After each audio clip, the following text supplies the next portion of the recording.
سورۃ الفتح، تمہیدی باتیں میں پہلے عرض کر چکا ہوں۔ یہ سورہ مبارکہ نازل ہوئی ہے صلح حدیبیہ کے بعد۔ اس کی جو تاریخی پس منظر صرف یہ چند جملے کفایت کریں گے۔ سن 5 میں غزوہ احزاب کے بعد یہ حضور نے صحابہ سے کہہ دیا تھا کہ اب قریش میں وہ دم نہیں رہا کہ اب دوبارہ وہ تم پر چڑھ کر آئیں اور حملہ کریں۔ لن تغزوکم قریش بعد عامکم ھذا ولکنکم تغزونہم، اب انیشیٹو تمہاری طرف سے ہوگا۔ وہ انیشیٹو حضور نے لیا ہے سن 6 میں۔ آپ نے عمرے کا احرام باندھا اور آپ کے ساتھ 1400 عام طور پر بیان ہوتا ہے، لیکن بعض روایات میں 1800 صحابہ احرام باندھ کر چلے کہ ہم عمرہ کرنے جا رہے ہیں۔ یہ گویا کہ ایک ٹیسٹ تھا کہ اب قریش کرتے کیا ہیں۔ آپ احرام کے لیے اپنی منزل بہ منزل کرتے ہوئے پہنچ گئے حدیبیہ تک، وہی جگہ جہاں پر کہ پھر صلح ہوئی۔ ادھر قریش کے لیے جو ہے ان کی جان پر بن گئی۔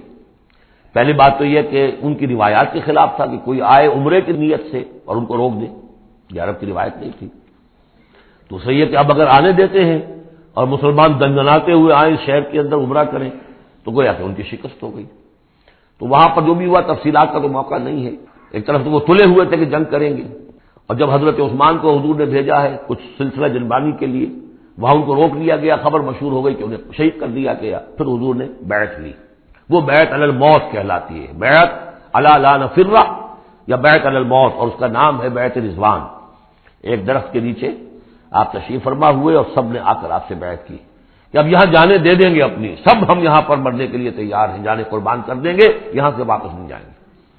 جب وہاں یہ خبریں پہنچی اور انہوں نے کچھ اور اندازہ کر لیا تھا کہ یہ تو بڑے سرفرے لوگ معلوم ہو رہے ہیں، ان میں سے کوئی جو ہے بھاگنے والا نظر نہیں آتا یہاں سے، تو پھر یہ ہے کہ وہ مجبور ہو گئے کہ اب کچھ صلح کریں۔ پھر صلح ہوئی، صلح حدیبیہ، لیکن وہ بڑی ان ایکول صلح تھی، اس میں مسلمانوں کے لیے ہیوملیشن تھی، اس لیے کہ یہ طے کر لیا گیا اس میں کہ اگر کوئی مسلمان مدینے سے واپس آئے مکے تو اسے مکے والے واپس نہیں کریں گے، لیکن اگر کوئی مکے سے مدینے جائے گا تو واپس کرنا ہوگا۔ اور وہاں پر ہو بھی گیا۔ ابو جندل صحابی تھے جن کو کہ اسی نے، جو کہ وہاں سے صلح کے لیے گفت و شریف کرنے کے لیے آیا تھا، سہیل بن عمرو، اس کا ہی بیٹا عین اس وقت وہ پہنچ گیا، لیکن صلح کے وہ کاغذات لکھے جا چکے تھے۔ اس نے معاملہ بچایا، مسلمانوں مجھے پھر قصائیوں کے حوالے کر رہے۔ حضور نے فرمایا کہ ابو جندل تم صبر کرو، جو وعدہ ہم کر چکے ہیں اس کی پابندی کرنی ہے۔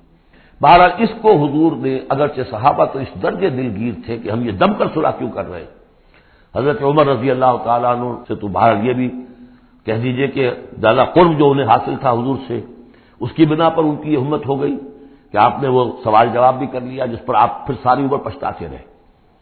کہ آپ نے پوچھا کہ کیا ہم حق پر نہیں ہیں؟ حضور نے فرمایا ہاں ہم حق پر ہیں۔ کیا آپ اللہ کے رسول نہیں ہیں؟ آپ نے مسکرا کر جواب دیا ہاں میں اللہ کا رسول ہوں، تو پھر ہم یہ کیوں دم کر صلح کر رہے ہیں؟ آپ نے فرمایا کہ میں وہی کر رہا ہوں جو اللہ نے مجھے حکم دیا۔ بس اتنی سی بات تھی جس پر ساری عمر پچھتائے۔ لیکن یہ بات حضرت علی نے بھی کر دی اس درجے میں کہ جب وہ صلح نامہ لکھا گیا، حضور ڈکٹیٹ کرا رہے تھے، حضرت علی کاتب تھے، لکھ رہے تھے، تو اب حضور نے فرمایا یہ صلح نامہ ہے، لکھو محمد رسول اللہ اور قریش کے مابین۔ وہ سہیل بن عمرو نے اعتراض کر دیا کہ نہیں نہیں، یہ اگر ہم اس میں لکھیں گے ظاہر بات ہے صلح نامے پر تو دونوں فریقوں کے دستخط ہوتے ہیں، تو میں دستخط کروں گا تو میں تو آپ کو اللہ کا رسول نہیں مانتا، ورنہ اس عبارت کی روح سے جب اس کے نیچے میرا بھی دستخط آئیں گے تو وہ میں نے مان لیا۔ تو حضور نے اس پر بھی مسکرا کر کہا کہ تم مانو نہ مانو میں اللہ کا رسول ہوں، لیکن اے علی مٹا دو یہ رسول اللہ کے لفظ، مٹا دو وہاں سے، لکھ دو یہ معاہدہ ہے محمد ابن عبداللہ اور قریش کے مابین۔ حضرت علی نے کہا کہ حضور یہ میں نہیں کر سکتا، میں اپنے ہاتھ سے آپ کے نام کے ساتھ لکھے ہوئے الفاظ، اب دیکھیے اگرچہ حکم تو یہ ہے کہ الامر فوق الادب، لیکن یہ کہ یہ جو بھی کچھ ہوا ہے تو یہ ہوا غیرت دینی، حمیت دینی کی وجہ سے۔ حضرت علی نے بھی کیا، حضرت عمر نے بھی کیا، دونوں کے طرز عمل میں کوئی فرق نہیں۔ لیکن بہرحال اس کے بعد جو ہے صلح ہوئی ہے، اور مسلمانوں کے دل اگرچہ اس پہ بہت ہی رنجیدہ تھے، اور یہ بات بھی بڑی عجیب تھی کہ وہی احرام کھول دیے گئے، وہی قربانی کے جانور جو ہیں، تو اب اس پر جو ہے یہ آیت سورت اتری ہے، اور پہلا لفظ یہ ہے انا فتحنا لک فتحا مبینا، مسلمانوں کی دلجوئی کے لیے کہ تم جسے سمجھ رہے ہو کہ دب کر صلح کی ہے، حقیقت حال کے اعتبار سے تو ہے محمد ہم نے آپ کو بڑی روشن فتح عطا فرمائی۔ آج ہم اسے انٹرپریٹ کر سکتے ہیں روشن فتح کس اعتبار سے کہ ٹریٹی کے معنی یہ ہے کہ مصالحت یا صلح ہوتی ہے دو فریقوں کے درمیان جو ایک دوسرے کو ریکگنائز کریں، اس کا مطلب یہ ہے کہ قریش نے ریکگنائز کر لیا کہ Muhammad is a power to reckon with, اور یہ بہت بڑی بات ہے۔ قریش نے تسلیم کیا، اور تسلیم کرنا جو ہے یہ اللہ تعالیٰ کی طرف سے فتح عظیم ہے۔ انا فتحنا لك فتحا مبینا لیغفر لك اللہ ما تقدم من ذنبك وما تاخر۔ اب دیکھیے ذنب کا لفظ یہاں پھر دوبارہ آ گیا، تاکہ اللہ تعالیٰ بخش دے آپ کو جو پچھلے ہوئی آپ کی کوئی کوتاہیاں یا گناہ، یا جو بعد میں ہوئی۔ وَيُتِمَّ نِعْمَتَهُ، جو پیچھے رہے گناہ ان کو بھی بخش دے۔ وَيُتِمَّ نِعْمَتَهُ عَلَيْكَ، اور تاکہ اللہ تعالیٰ اپنی نعمت کا اتمام فرما دے آپ پر۔ وَيَهْدِيَكَ صِرَاطًا مُسْتَقِيمًا، اور آپ کو ہدایت دے سیدھے راہ کی طرف۔ اب یہ ہے پھر ایک اشکال پیدا ہوتا ہے کہ حضور صلی اللہ علیہ وسلم تو پہلے ہی سیدھی راہ پر ہیں، پھر یہ کہ تمام اہل ایمان حضور کے ساتھ سیدھی راہ پر چلے آ رہے ہیں، اور سیدھی راہ پر چلتے ہوئے اب اہل ایمان کو بھی، حضرت ابوبکر کو بھی آپ کے ساتھ چلتے ہوئے کتنے برس ہو گئے؟ 18 برس ہو گئے، تو اب ان کے معنی کیا ہو گئے؟ تو اس پہ بہت سی بحثیں ہیں، یہ تو اب میں تفصیل میں نہیں جا سکتا۔ میری توجہ وہی ہے جو میں اس سے پہلے سورہ محمد میں کر چکا ہوں ضم کی، کہ یہ جو جد و جہد ہوئی ہے اس میں اگر کہیں کوئی خامی کوتاہی کسی کی طرف سے ہوئی ہے، چاہے وہ کسی اور مسلمان کی طرف سے ہوئی ہے، صاحب ایمان کی طرف سے ہوئی ہے، غلطی ہوئی ہے، خطا ہوئی ہے، ان سب کی اب اللہ تعالیٰ تلافی فرما دے گا۔ یہ فتح مبین جو ہے وہ ان سب کو کور کر جائے گی، اور یہدیہ کا صراط مستقیم، اب آپ کی یہ جہد بالکل سیدھی تیر کی طرح اپنے ہدف کی طرف بڑھے گی۔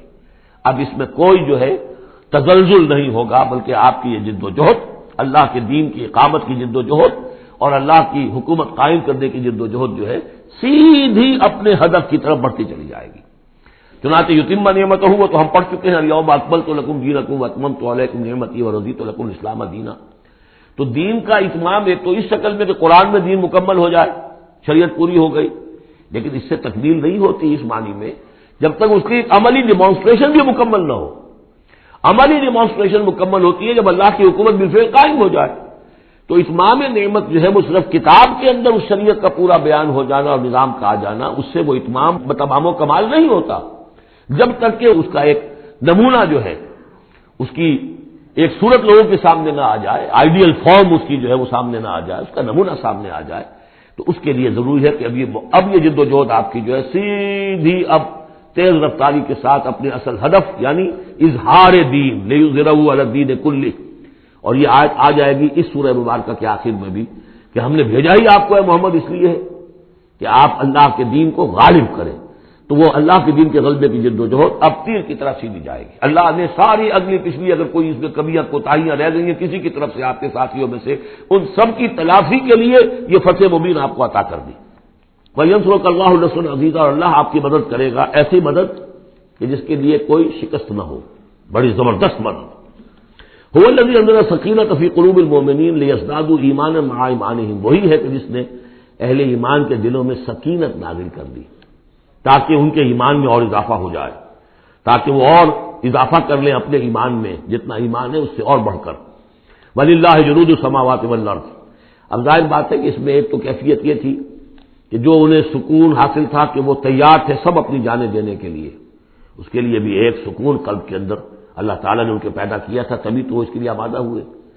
پھر یہ کہ ان کے اندر نظم اور ضبط کا یہ عالم کہ کوئی ایک شخص بھی حق میں نہیں تھا کہ یہ صلح یہاں اس وقت ہو، لیکن محمد رسول اللہ ان کی اطاعت، اس کا سب سے بڑا ٹیسٹ وہاں ہوا ہے۔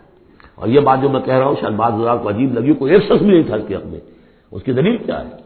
اس کی دلیل یہ ہے کہ جب حضور نے جب صلح ہو گئی مکمل، آپ نے فرمایا مسلمان اٹھو، احرام کھول دو اور یہی قربانیاں دے دو۔ کوئی نہیں اٹھا، ایک بھی نہیں اٹھا۔ دوسری مرتبہ کہا آپ نے اٹھو بھائی، اب ہو گیا بات، بس جو ہو گئی ہوگی، اب یہی احرام کھول دو، کوئی نہیں اٹھا۔ تیسری دفعہ کوئی نہیں اٹھا۔ آپ دلگیر ہو کر، دل گرفتہ ہو کر اپنے خیمے میں چلے گئے۔ ام سلمہ رضی اللہ تعالیٰ عنہ ام المومنین آپ کے ساتھ تھی، ان سے جا کر کہا، میں نے 3 مرتبہ مسلمانوں سے کہا ہے کہ اٹھو اور احرام کھول دو، کوئی نہیں اٹھ رہا۔ انہوں نے کہا، مشورہ دیا کہ آپ کسی سے کچھ نہ کہیں، اپنی زبان سے کچھ نہ کہیں، آپ اپنا احرام کھول دیجیے۔ بس آپ آئے باہر، آپ نے قربانی دی، احرام کھول دیا، اس پر اب سب اٹھ گئے۔ یعنی اصل میں وہ سب کے سب منتظر تھے کہ کیا حضور ہمارا امتحان لے رہے ہیں، یہ کوئی ٹیسٹ ہو رہا ہے، کیا ہو رہا ہے، یا حالت منتظر شاید کوئی نئی صورت پیدا ہو جائے، شاید حالات بدل جائیں، لیکن ان کے لیے یہ بڑی انہونی سی بات تھی کہ عمرے کی نیت کر کے ہم نے احرام باندھا ہوا، یہاں کیسے کھول دے رہا ہوں؟ لیکن بہرحال وہ صرف ایک توقف جو تھا وہ اسی درجے میں تھا کہ شاید کوئی نئی صورت پیدا ہو جائے، لیکن اس سے ظاہر ہو رہا ہے کہ سب کے دل جو ہے وہ اس صلح کے حق میں نہیں تھے. وہ تو چاہ رہے تھے کہ اب ہمیں موقع ملے اور ہم یہاں جنگ ہو اور اللہ کے دین کو ہم غالب کریں. هو الذي انزل السکینۃ فی قلوب المؤمنین لیزدادوا ایمانا مع ایمانہم وللہ جنود السماوات والارض، اور تمام آسمانوں اور زمین کے لشکر تو اللہ ہی کے ہیں. وکان اللہ علیما حکیما، اللہ سب کو جاننے والا اور کمال حکمت والا ہے. لیدخل المؤمنین والمؤمنات جنات تجری من تحتها الانہار خالدین فیہا، تاکہ وہ داخل کرے اہل ایمان مردوں اور عورتوں کو ان باغات میں جن کے دامن میں ندیاں بہتی ہوں گی، جن میں وہ ہمیشہ ہمیشہ رہیں گے. ویکفر عنہم سیئاتہم، اور دور کر دے ان سے ان کی برائیوں کو. وکان ذلک عند اللہ فوزا عظیما، اور یقیناً یہی شے ہے اللہ کے نزدیک بڑی کامیابی ہے.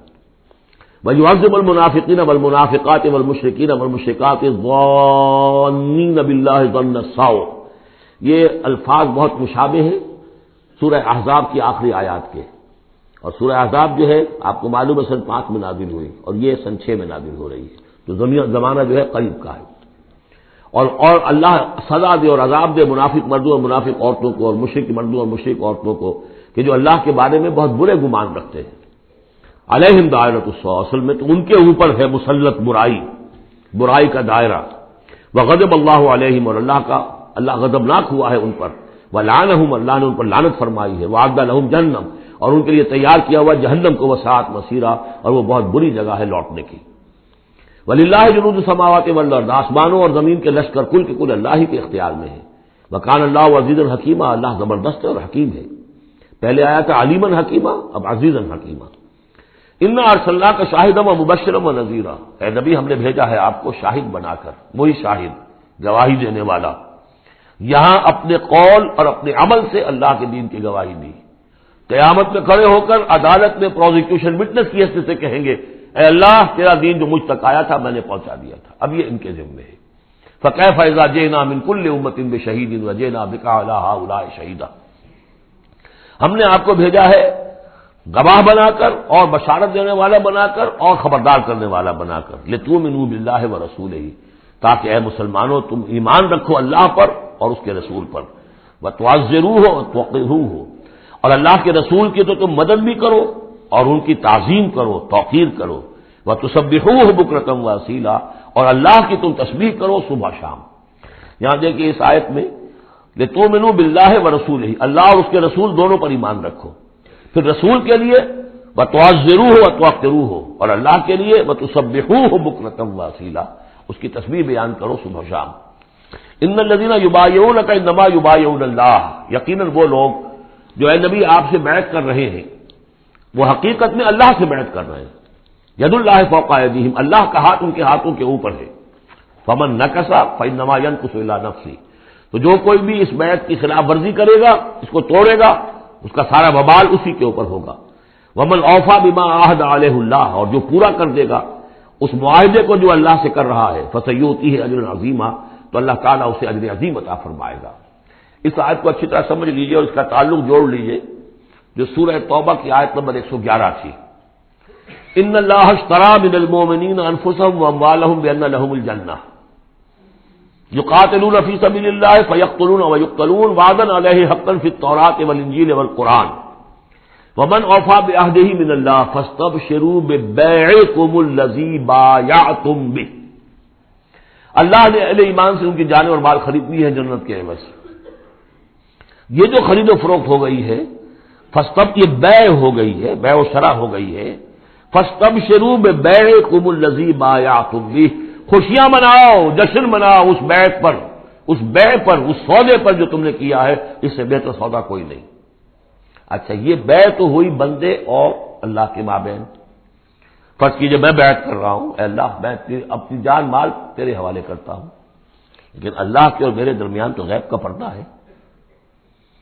یہ کیسے، کس کو دوں یہ جان اور مال، کس کے حکم پر دوں، کس کے کہنے پر دوں، کہاں مال خرچ کروں؟ ظاہر بات ہے کہ اس کے لیے کوئی انسان، اب وہ انسان اس وقت ہے محمد الرسول اللہ صلی اللہ علیہ وسلم. بیع اللہ سے، بیعت محمد سے. محمد اللہ کے رسول ہیں وہ بتائیں گے کہ اس طرح مال خرچ کرو، اس طرح جان لگاؤ، یہ وقت آ گیا ہے جان لے کر میدان میں آ جاؤ، جان ہتھیلی پر رکھ کو میدان میں آ جاؤ۔ لہذا جو بیع اللہ سے ہوئی ہے، ان اللہ اشتری من المؤمنین انفسهم واموالهم بان لهم الجنہ، اس کے لیے بیعت محمد رسول اللہ سے ہو رہی ہے۔ اور یہ عرب میں رواج تھا کہ جب وہ کوئی سودا کرتے تھے پھر وہ مصافحہ کرتے تھے، ہاتھ ملاتے تھے، ہاتھ جب ملا لیا اب وہ جو سودا ہے پکا ہو گیا، اب پیچھے نہیں جا سکتے آپ۔ جب تک مصافحہ نہیں ہوتا اس وقت تک آدمی کوئی اس میں تبدیلی کر سکتا ہے، لیکن مصافحہ جو ہے وہ پختگی کے لیے۔ لہذا یہ بیعت اب محمد رسول اللہ سے ہو رہی ہے کہ ہم نے جو جان اور اپنی مال جو اللہ کے حوالے کی ہے اسے ہم خرچ کریں گے آپ کے کہنے کے مطابق، جو آپ حکم دیں گے، آپ کی مرضی ہے، آپ ہم سے جب چاہیں یہ جان اور مال حاصل ہے، جب چاہیں وصول فرما لیں۔ یہ بیعت ہے جو ہوئی ہے محمد رسول اللہ سے۔ اچھا، اس میں جو یہ فرمایا کیونکہ یہ تین فریق ہو گئے، اللہ، بیعت کرنے والا اور جس کے ہاتھ پر بیعت کی گئی، لہذا یہ ٹرائی پارٹائٹ ایگریمنٹ ہے، تین فریق ہیں اس کے۔ ایک وہ ہے حضور کا ہاتھ جس پر بیعت کرنے والے کا ہاتھ آ گیا، اللہ نے فرمایا ایک تیسرا ہاتھ بھی ہے، وہ تمہیں نظر نہیں آ رہا، ید اللہ فوق ایدیہم، اللہ کا ہاتھ ان کے ہاتھوں کے اوپر ہے۔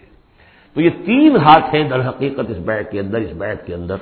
ان الذین یبایعونک انما یبایعون اللہ، اصل میں تو بیعت، اور بیعت جو ہو رہی ہے تو اللہ سے ہو رہی ہے۔ فاستبشروا ببیعکم الذی بایعتم بہ، باب مفاعلہ کے اندر بھی وہ آ گیا، تم نے جو باہمی یہ کیا ہے بیع و شراء کا معاملہ، اس کو خوشیاں مناؤ، وہی باب مفاعلہ ہے، وہ یبایعونک، ان الذین یبایعونک، اے نبی جو آپ سے یہ بیعت کر رہے ہیں، انما یبایعون اللہ، وہ اللہ سے بیعت کر رہے ہیں۔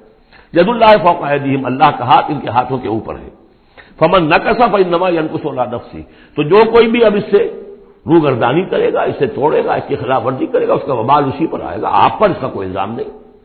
ومن اوفی بما عہد علیہ اللہ فسیؤتی اجرا عظیما، اور جو بھی پورا کر دے گا جس کا کہ اس نے وعدہ اللہ سے کیا ہے، یہ معاہدہ اللہ سے ہوا جان اور مال کا، اسی لیے سورہ احزاب میں آپ نے پڑھا تھا نا، من المؤمنین رجال صدقوا ما عہد اللہ علیہ ومنہم من قضی نحبہ ومنہم من ینتظر، اہل ایمان میں وہ جوان مرد ہیں جنہوں نے اپنا جو عہد کیا تھا اللہ سے وہ پورا کر دکھایا، سچا کر دیا، ان میں سے وہ بھی ہیں جو اپنی نظر پیش کر چکے، اور وہ بھی ہے جو باقی منتظر ہیں ابھی کہ کب ہماری باری آئے۔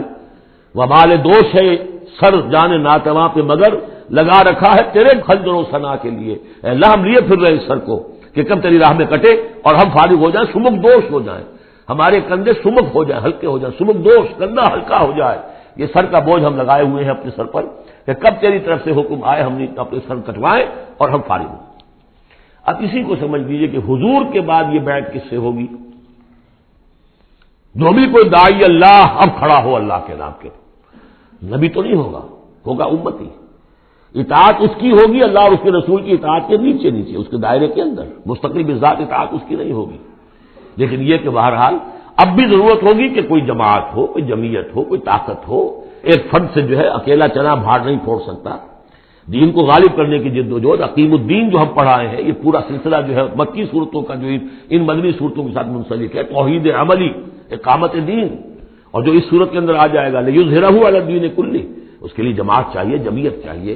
تو اب بھی کوئی اللہ کا بندہ ہوگا، آپ اسے ٹھوک بجا کر دیکھ لیں، اطمینان دیکھیں، سوچ دیکھیں، اس کی رائے کیا ہے، وہ کیا سمجھتا ہے، اگر وہ دین سے بھی واقف ہے، اگر وہ یہ کہ زمانے کے حالات سے بھی واقف ہے، اس کی شخصیت کو دیکھیے، اس کے ماحول کو دیکھیے، اگر آپ کا دل گواہی دے کہ یہ کوئی بہروپیہ نہیں ہے، یہ واقعتاً سنسیئر آدمی ہے، خلوص کے ساتھ اس کے ہاتھ میں ہاتھ دے کر بیٹھ کے ساتھ چلیے۔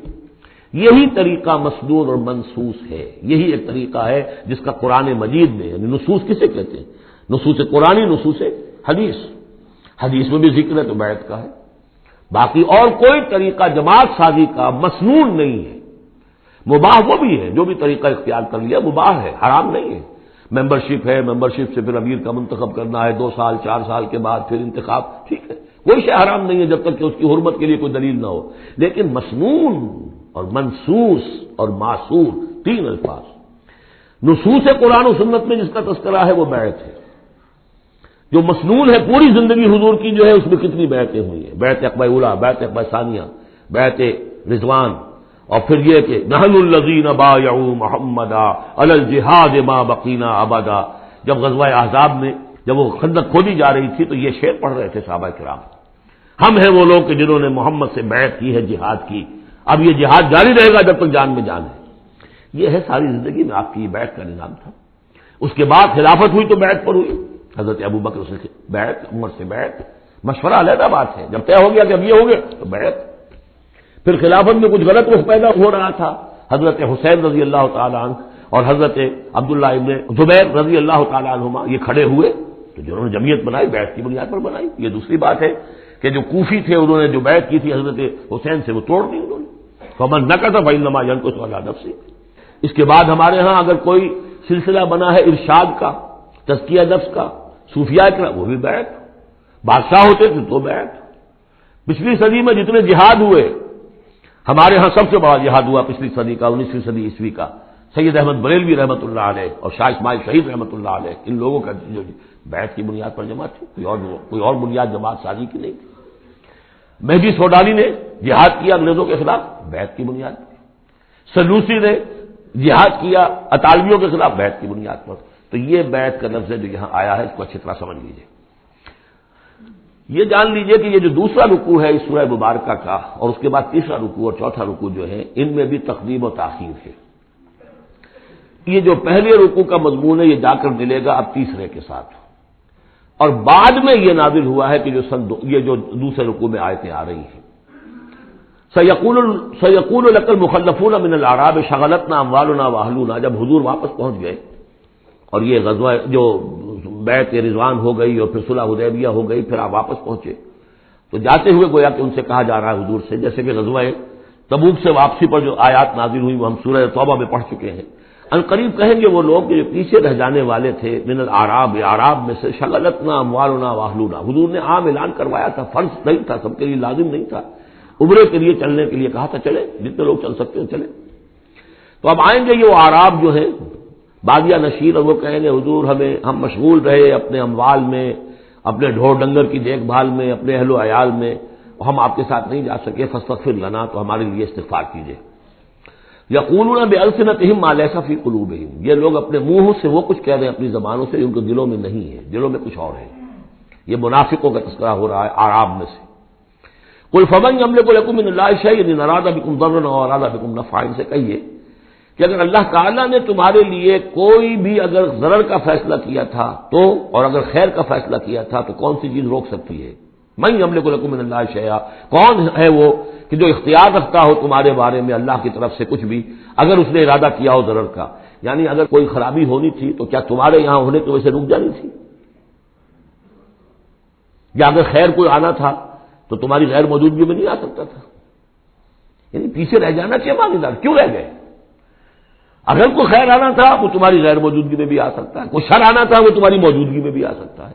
تو جب تمہاری موجودگی اور ناموجودگی اللہ کے اعتبار سے تو بالکل برابر ہے، تو تمہارا یہ بہانہ تراشنا جو ہے یہ صحیح نہیں ہے. بل کان اللہ بما تعملون خبیرا، بلکہ تم جو کچھ کرتے رہے ہو اللہ اس سے باخبر ہے. وہ کیا ہے؟ اب ان کے دل کی بات اللہ تعالیٰ، ان کے دل میں جو چور تھا. بل ظننتم، تمہیں یہ گمان ہو گیا تھا، ان لن ينقلب الرسول والمؤمنون الى اهلهم ابدا. ان کو یہ گمان ہوا کہ ان کا تو معلوم ہوتا ہے کہ واقعتاً کوئی دماغ خراب ہو گیا مسلمانوں کا، قریش پر چڑھائی کر کے جا رہے ہیں. قریش، یہ تو سمجھیے کہ ان کے لیے ابھی تک عرب میں جو ان کی حیثیت تھی قریش کی، وہ سمجھتے تھے کہ اب تو یہ موت کے منہ میں جا رہے ہیں، اب یہ واپس ان میں سے کوئی آنے والا نہیں ہے. بل ظننتم، تم نے یہ گمان کیا تھا، ان لن ينقلب الرسول والمؤمنون الى اهلهم ابدا، کہ اب واپس آئیں گے ہی نہیں رسول اور اہل ایمان اپنے گھر والوں کی طرف. وزین ذلک فی قلوبکم، اور یہ تمہارے دلوں میں کھما دی گئی بات. وظننتم ظن السوء، اور تم نے بہت برا گمان کیا. وکنتم قوما بورا، اور تم ہو ہی تباہ ہونے والے لوگ. یہ منافقین اعراب کا تذکرہ. اور یہ کب ہو رہا ہے؟ سن 6 میں. سن 2 کے اندر جو معاملہ تھا وہ بھی ہم دیکھ چکے ہیں، وہ جو سورہ محمد کے اندر آیا معاملہ، جبکہ ابھی یہ مرحلہ شروع ہو رہا تھا، ابھی قتال کا سلسلہ شروع ہونے والا تھا. اس وقت بھی ان کے دلوں میں صلح جوئی، امن سے کام کرو، صلح سے کام کرو، یہ خامخواہ جو ہے یہ اس طرح کی مہم جوئی مناسب نہیں ہے. اس وقت ان کا یہ خیال تھا. وَمَن لَّمْ يُؤْمِن بِاللَّهِ وَرَسُولِهِ فَإِنَّ أَعْتَدْنَا لِلْكَافِرِينَ سَعِيرًا. اور جو کوئی اللہ اس کے رسول پر ایمان نہ رکھے تو اللہ تعالیٰ نے ایسے کافروں کے لیے تو جہنم تیار کر رکھی ہے. وَلِلَّهِ مُلْكُ السَّمَاوَاتِ وَالْأَرْضِ يَغْفِرُ لِمَن يَشَاءُ. اور اللہ آسمانوں اور زمین کی بادشاہی اللہ ہی کے لیے ہے، وہ بخشتا ہے جس کو چاہتا ہے، وَيُعَذِّبُ مَن يَشَاءُ، اور عذاب دے گا جس کو چاہے گا، وَكَانَ اللَّهُ غَفُورًا رَحِيمًا، اور اللہ تعالیٰ غفور الرحیم ہے۔ سَيَقُولُ الْمُخَلَّفُونَ إِذَا انطَلَقْتُمْ إِلَىٰ مَغَانِمَ لِتَأْخُذُوهَا، اب یہ نوٹ کر لیجئے تاریخی اعتبار سے کہ اس کے فوراً بعد جو ہے اگلے ہی سال حضور نے، اب جب کہ قریش سے صلح ہو گئی تو آپ یکسو ہو گئے، ادھر سے کوئی حملہ اب نہیں ہوگا، تو آپ نے اپنی پوری طاقت لے کر خیبر پر حملہ کیا، جو گڑھ بن گیا تھا یہودیوں کا، جو بنو قینقاع اور بنو نذیر نکالے گئے تھے، جا کے وہیں آباد ہو گئے تھے، پہلے سے بھی وہاں پر وہ بڑا گڑھ تھا، ان کے بڑے قلعے تھے، بڑے یعنی فورٹیفائڈ، اور وہاں پر سارا وہ اب حضور نے ان کی جو ہے سرکوبی کی۔ جب حضور خیبر کی طرف جا رہے تھے، اب ان کا ہم بھی چلتے ہیں آپ کے ساتھ، اس لیے انہیں یقین تھا کہ فتح ہوگی اور مال غنیمت آتا آئے گا۔ سَيَقُولُ الْمُخَلَّفُونَ إِذَا انطَلَقْتُمْ إِلَىٰ مَغَانِمَ، اور اے مسلمانوں جب تم اب جاؤ گے غنیمت حاصل کرنے کے لیے، یعنی اب جو غزوہ خیبر کی طرف جو پیش قدمی کرو گے، تو یہی لوگ جو پہلے پیچھے رہ گئے تھے وہ یہ کہیں گے ضرورا نتبعکم، ہم بھی آپ کے ساتھ چلے، اجازت دیجیے۔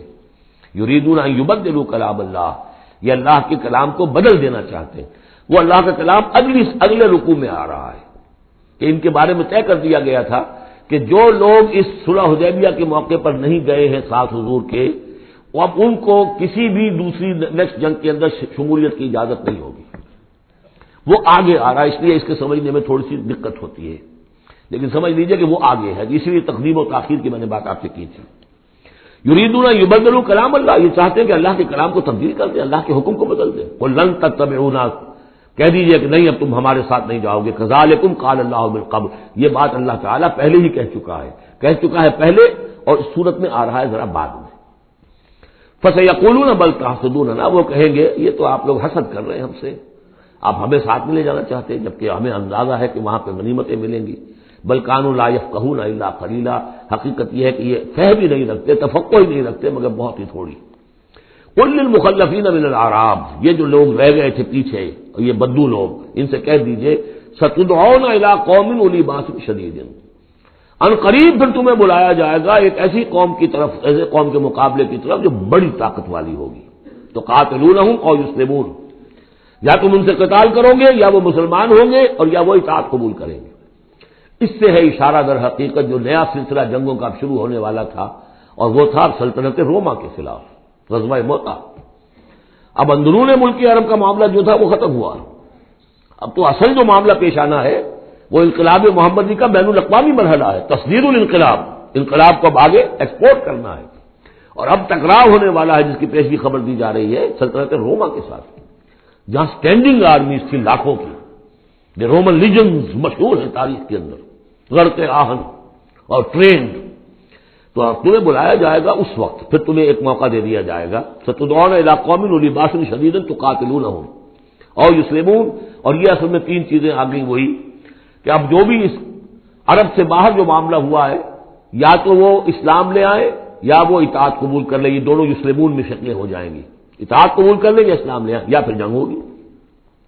فَإِن تُطِيعُوا يُؤْتِكُمُ اللَّهُ أَجْرًا حَسَنًا، اگر اس وقت تم اطاعت کرو گے اللہ کے رسول کی، ان کے ساتھ جاؤ گے تو اللہ تعالیٰ جو ہے تمہیں اجر حسنہ دے گا۔ وَإِن تَتَوَلَّوْا كَمَا تَوَلَّيْتُم مِّن قَبْلُ، اور اگر تمہیں اسی طرح پیٹ دکھا دی جیسے کہ پہلے پیٹ دکھائی تھی، يُعَذِّبْكُمْ عَذَابًا أَلِيمًا، تو اللہ تعالیٰ عذاب علیم دے گا تمہیں۔ لَيْسَ عَلَى الْأَعْمَىٰ حَرَجٌ، ہاں اگر کوئی اندھا ہے تو اس پر کوئی الزام نہیں ہے، کوئی تنگی نہیں ہے، وہ اگر نہیں گیا کوئی بات نہیں۔ وَلَا عَلَى الْأَعْرَجِ حَرَجٌ، نہ کوئی لنگڑا ہے تو اس کے لیے بھی نہیں ہے۔ وَلَا عَلَى الْمَرِيضِ حَرَجٌ، اسی طریقے سے کوئی بیمار ہے تو اس پر بھی کوئی اس کی بات پرس نہیں ہے۔ وَمَن يُطِعِ اللَّهَ وَرَسُولَهُ يُدْخِلْهُ جَنَّاتٍ تَجْرِی مِن تحتہا الْأَنْہَارُ، اور جو اللہ تعالیٰ اور اس کے رسول کی اطاعت کرے گا اللہ تعالیٰ اس کو داخل کرے گا ان باغات میں جن کے دامن میں ندیاں بہتی ہوں گی۔ وَمَن يَتَوَلَّ، اور جو کوئی پلٹ جائے پیٹھ موڑ لے، يُعَذِّبْهُ عَذَابًا أَلِيمًا، اللہ تعالیٰ اسے عذاب علیم دردناک عذاب دے گا۔ اب اس کے بعد یہ پہلے رکوع والا مضمون جو بیعت کا مضمون چل رہا تھا وہی بیعت کا مضمون اب آگے یہاں چل رہا ہے، یہ بیچ والا جو ہے دوسرے رکوع کا مضمون یہ اس کے بعد کا تھا، پہلے آ گیا۔ وہاں جو فرمایا تھا کہ ان الذین یبایعونک انما یبایعون اللہ، اب آگے چلیے، لقد رضی اللہ عن المؤمنین اذ یبایعونک تحت الشجرہ، اللہ راضی ہو گیا ان اہل ایمان سے جو آپ سے بیعت کر رہے تھے درخت کے نیچے، فعلم ما فی قلوبہم، تو اللہ تعالیٰ کے علم میں ہے جو کچھ ان کے دلوں میں تھا، اور اس وقت ذوق شہادت اور جوش جہاد تھا، ابھی وہ صلح کی بات تو ہوئی نہیں، وہ تو بیعت کر کے ہونے کی بات ہوئی ہے۔ فانزل سکینت علیہم، اللہ نے ان پر سکینت، سکون، اطمینان نازل کر دیا۔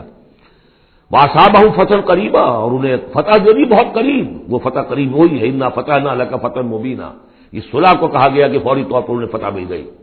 وہ مغانم کثیرۃ یاخذونھا، اور بہت سی غنیمتیں ہیں جو وہ اور جو لیں گے، حاصل کریں گے، وکان اللہ عزیزا حکیما، اور اللہ تعالیٰ زبردست ہے، حکمت والا۔ وعدکم اللہ مغانم کثیرۃ تاخذونھا، اے مسلمانوں اللہ کا تم سے وعدہ ہے بہت سی غنیمتیں تمہیں ملیں گی۔ فعجل لکم ہذہ، تو یہ تو تمہیں نقد دے دی ہے، فوری طور پر دے دی ہے یہ فتح جو تمہیں مل گئی ہے۔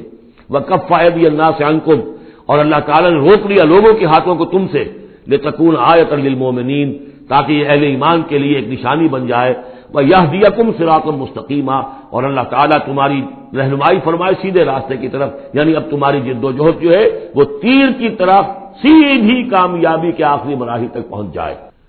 وَعَدَكُمُ اللَّهُ مَغَانِمَ كَثِيرَةً تَأْخُذُونَهَا، اللہ تعالیٰ نے اے مسلمانوں تم سے وعدہ کیا ہے بہت سی غنیمتوں کا جو تمہیں حاصل ہوں گی۔ فَعَجَّلَ لَكُمْ هَٰذِهِ، تو یہ تو اللہ نے فوری طور پر تمہیں عطا کر دی ہے، یعنی یہ فتح مبین۔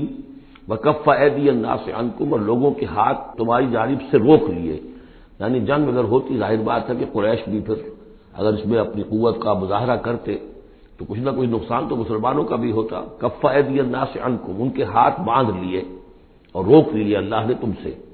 وَلِتَكُونَ آیَةً لِّلْمُؤْمِنِينَ، اور تاکہ یہ اہل ایمان کے لیے ایک نشانی بن جائے۔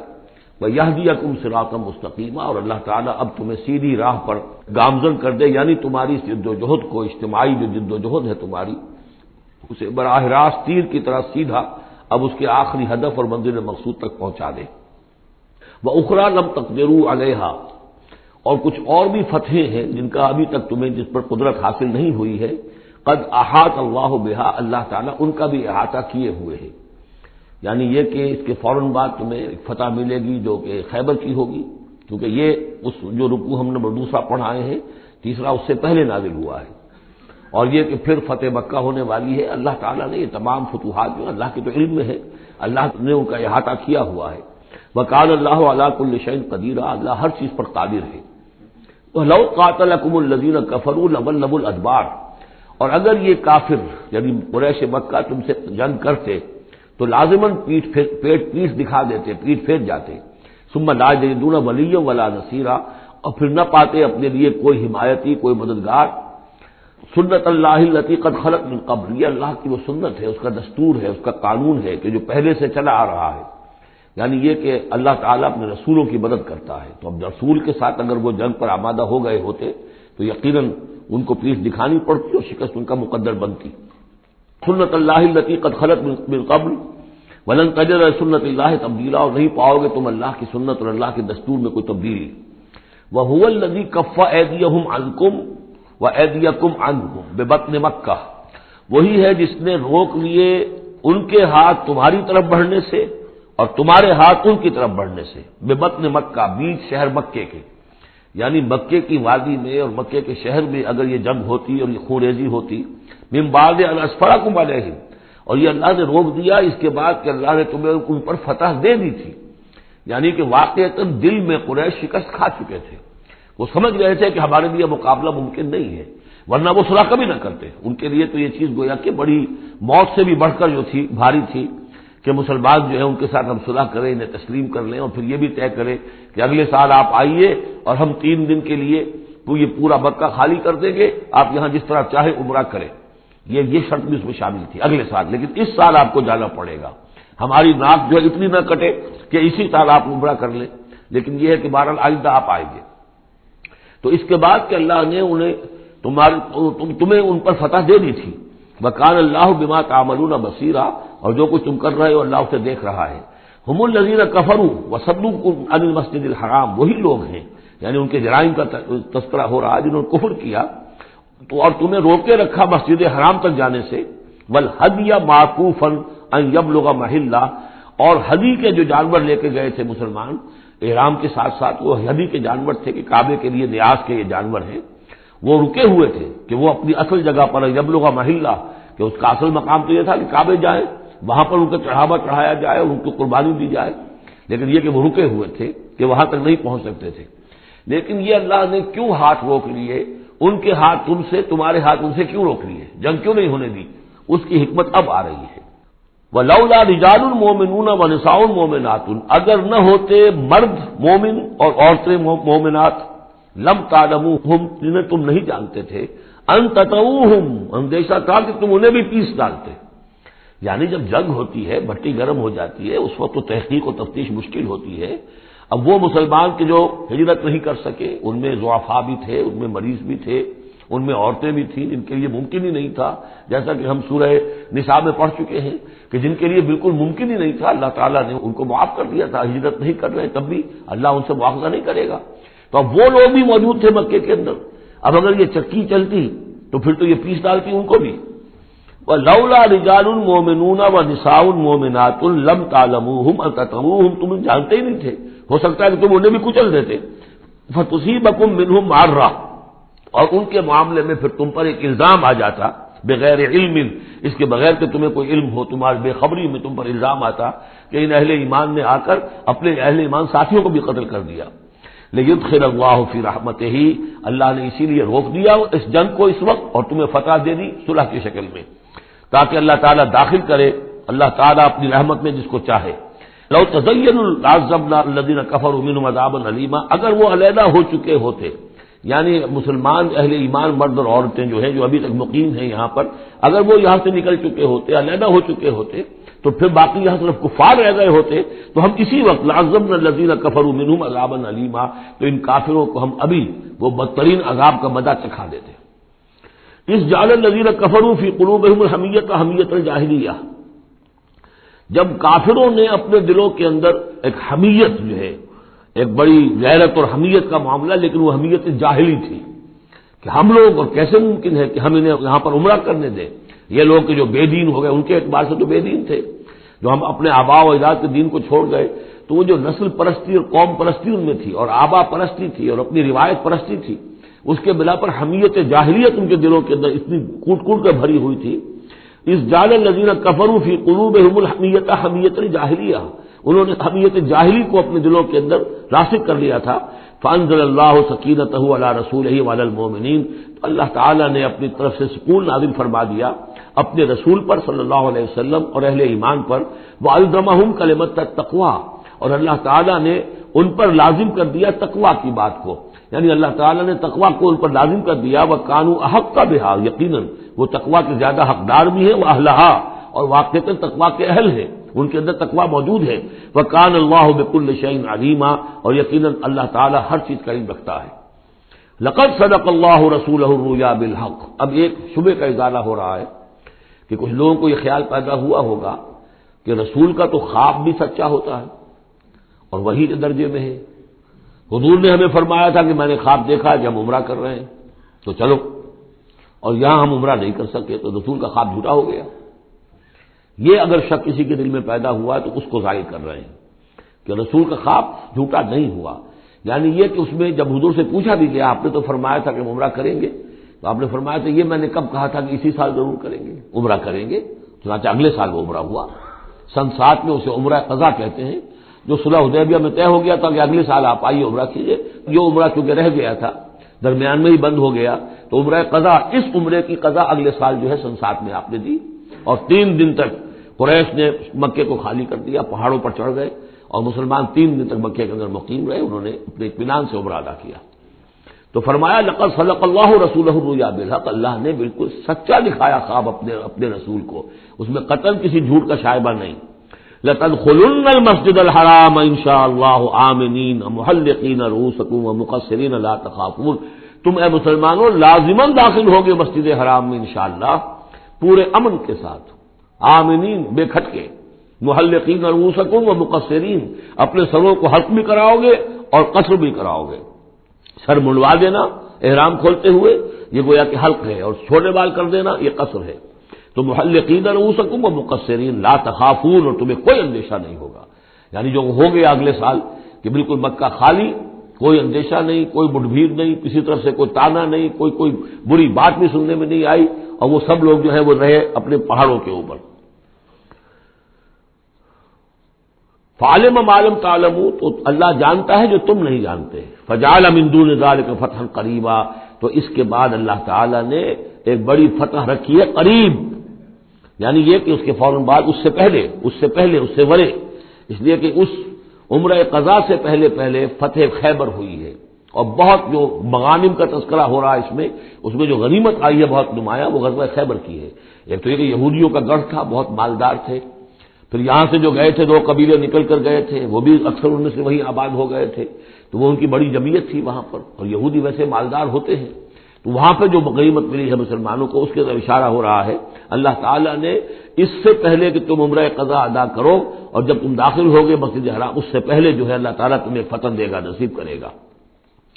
اب وہ آیت آ گئی، هو الذی ارسل رسولہ بالہدی ودین الحق لیظہرہ علی الدین کلہ، یعنی یہ جو سلسلہ اب جا رہا ہے، صراط مستقیم، سیدھا راستہ، کس منزل کی طرف جا رہا ہے؟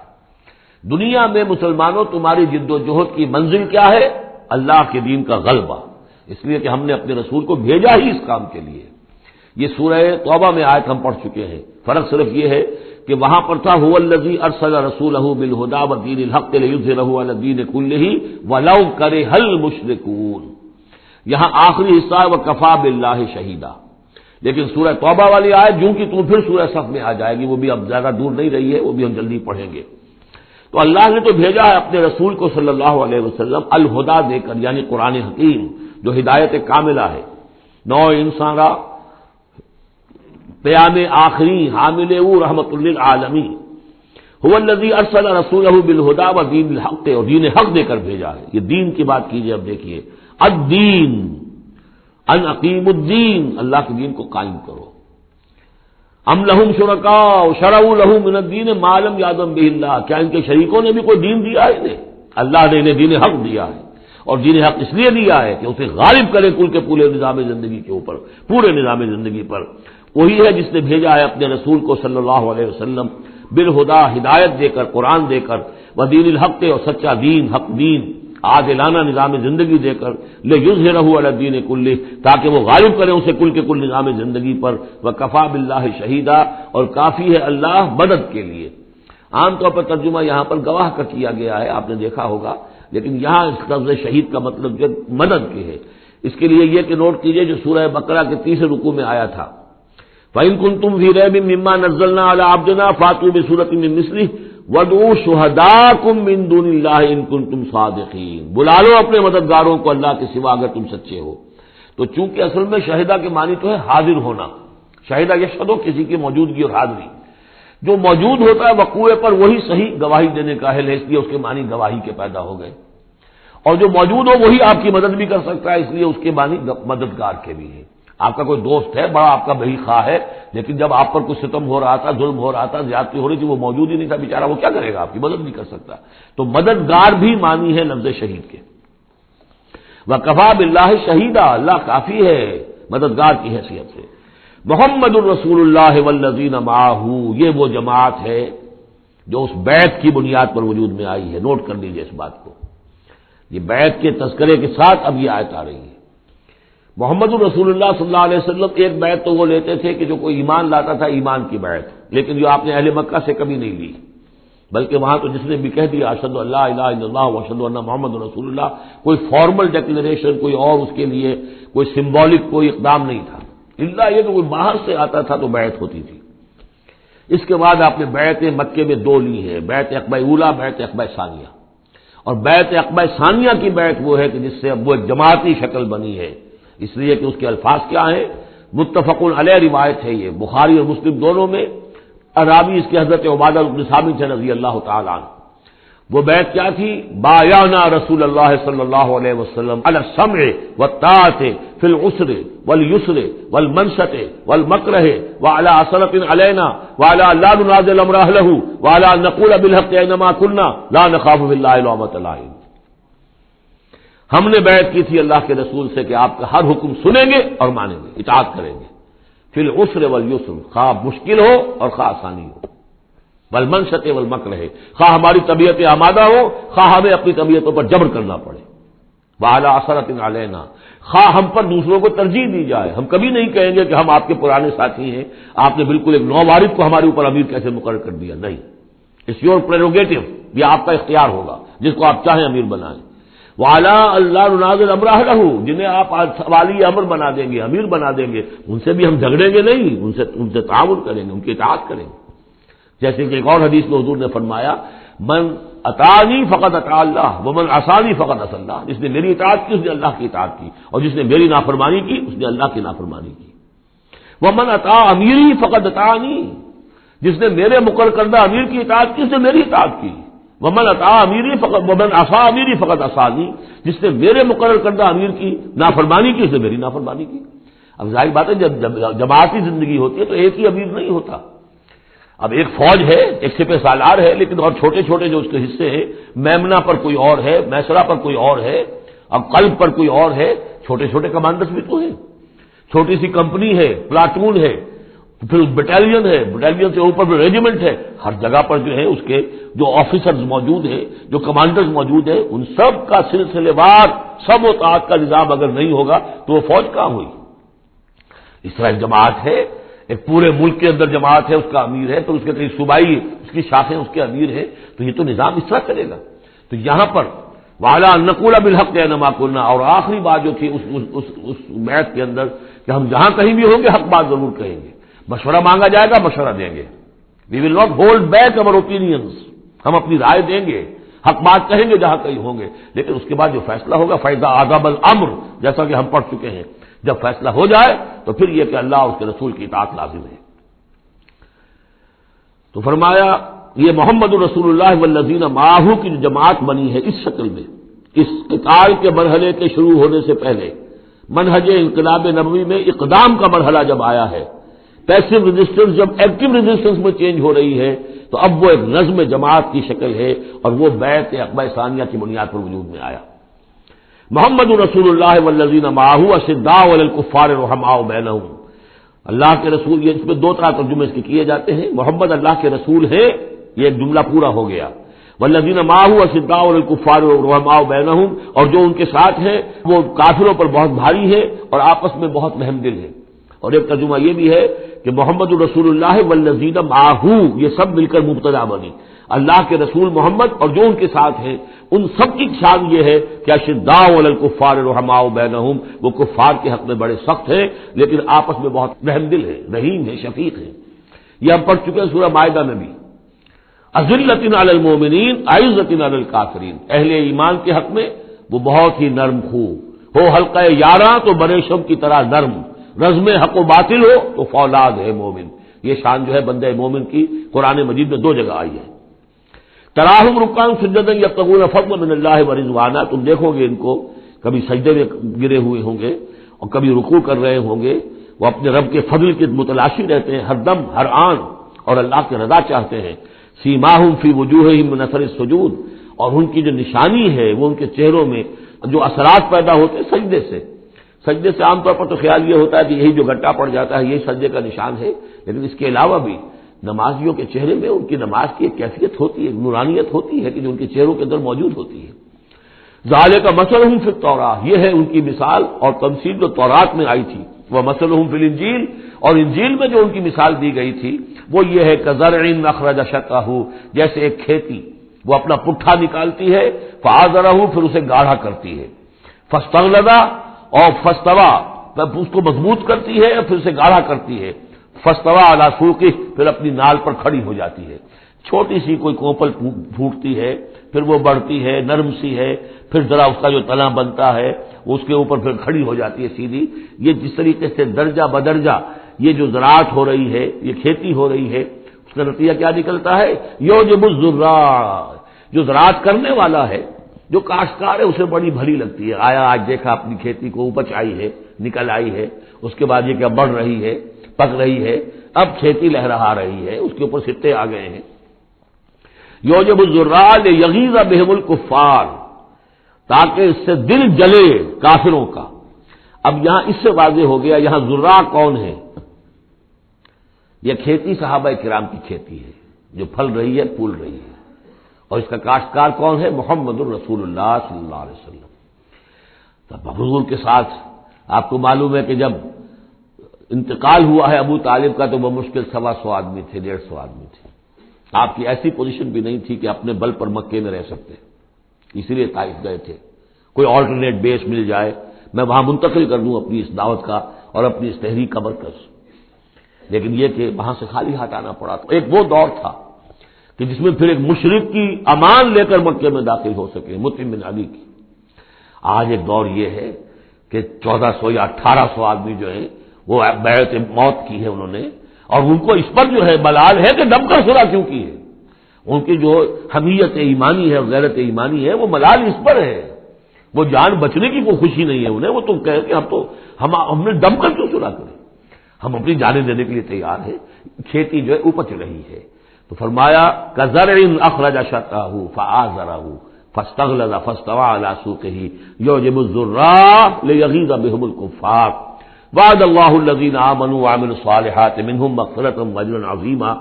اللہ نے وعدہ کیا ہے ان لوگوں سے جو ایمان لائے اور نیک عمل کیے، ان میں سے جو واقعتاً جنہوں نے ایمان اور عمل صالح کا حق ادا کر دیا کہ ان کے لیے مغفرت بھی، اجر عظیم بھی ہے. یہاں جو مولانا عثمانی صاحب نے حاشیہ لکھا ہے مجھے بہت پسند آیا کہ اگرچہ حضور کے سارے ساتھی جو ہیں وہ سب کے سب وہی تھے کہ جو ایمان اور عمل صالح کا حق ادا کر چکے تھے، پھر بھی منہم کی ایک قید لگا کر گویا کہ ان کو یہ بات بتا دی گئی ہے کہ اصل معاملہ ہے کہ موت تک انسان قائم رہے اس پر، مبادا بعد میں کہیں کسی کے اندر کوئی تزلزل پیدا ہو جائے.